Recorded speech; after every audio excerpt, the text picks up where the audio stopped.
To avoid being accused of favoritism, my mother forced me, despite my severe anemia, to participate in the school's group blood donation drive. After only 100 milliliters, my vision started going dark. I reached for the needle, trying to stop the procedure, but the young nurse immediately grabbed my wrist and pinned it down. Only 100 milliliters and you already want to quit? The other students all donated 400. She glanced at my pale face, her eyes full of disgust. Donating blood is something honorable. Selfish people like you, pretending to be sick just to get out of it, deserve to have double drawn as punishment. Nearby, my mother watched me coldly, disappointment written all over her face. Brianna Hayes, is this really how I raised you? Everyone else donated. Don't think you're special. You will finish these 400 milliliters today, even if it kills you. I gasped for air, my heartbeat pounding so violently it felt like my chest would explode. By the time they reached the third bag, my vision had completely blurred and I collapsed heavily onto the floor. My soul slowly drifted upward as I looked at my mother with guilt in my eyes. I'm sorry, Mom. I really wasn't lying. This time, I truly couldn't hold on any longer. A suffocating feeling, like death itself gripping my throat, suddenly crashed over me. My vision went black and my body collapsed onto the blood donation table. The needle shifted with the impact and blood began flowing backward through the tube. The nurse drawing my blood, Sharon Jones, shoved me impatiently and yanked the needle out. I'm trying to draw blood here. Can you stop moving around?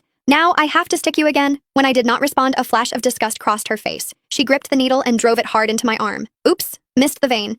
You don't mind, right? Sharon deliberately stabbed me several more times before finally stopping, leaving my arm bruised blue and purple. However, by then, I could not feel pain anymore. Well, I'll give you credit for enduring it. No sense of collective spirit at all. Everyone's donating blood and you're here pretending to be sick and fainting. It's only 400 milliliters. Everyone else donated. You're the only one acting delicate. She switched out the blood bags without even looking up, muttering under her breath. Mrs. Cole is such an outstanding person. How could she possibly have a daughter as selfish and irresponsible as you? The students lined up behind me began whispering among themselves. I heard she has severe anemia and still came to donate blood. Did she actually die? No way. Didn't the nurse say she was faking it to get out of donating?